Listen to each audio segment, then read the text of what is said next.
Yo mga kabata, sa video na to samahan niyo ako dahil sasakay tayo ng tren o kilala sa tawag na Manila Light Rail Transit. Kung baguhan ka dito sa Metro Manila at gusto mong sumakay ng tren ngunit hindi mo alam kung paano, ang video na to ay para sa iyo dahil ipapakita ko sa inyo ang guidelines at proseso at alituntunin pag sumasakay ng tren. Kaya tara, let's go!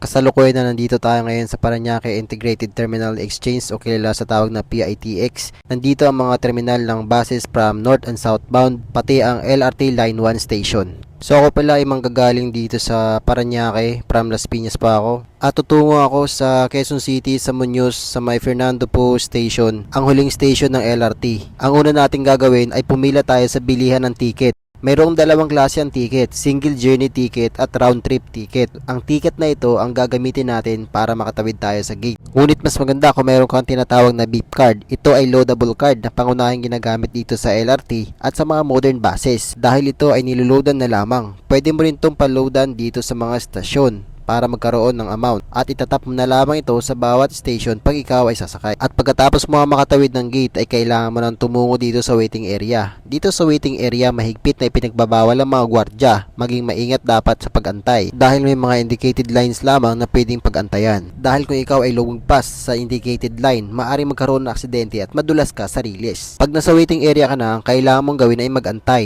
dahil mayroon namang interval ang biyahe ng mga tren, 5 hanggang 10 minuto ang bawat dating ng tren sa bawat istasyon. At pag nakarating na ang sumunod na tren sa istasyon, huwag kang makikipag-unahan sa pagsakay. Hayaan mo makababa ang ibang pasahero sa kakasasakay para hindi ka maipit at hindi kayo mag-unahan. Maayos naman ang sistema dito sa atin sa Pilipinas. Ang kailangan na natin ng bawat Pilipino ay disiplina. At pag nakapasok ka na sa loob ng tren, humanap ka ng pwesto. Ngunit sa dami ng pasahero dito sa atin, minsan kailangan mong tumayo. Kaya humawak ka sa handrail para sa safety mo. Paalala mga kabata, habang nasa loob ka ng tren, kailangan mo maging maingat. Kailangan mo maging observant sa mga katabi mo dahil siksikan kayo.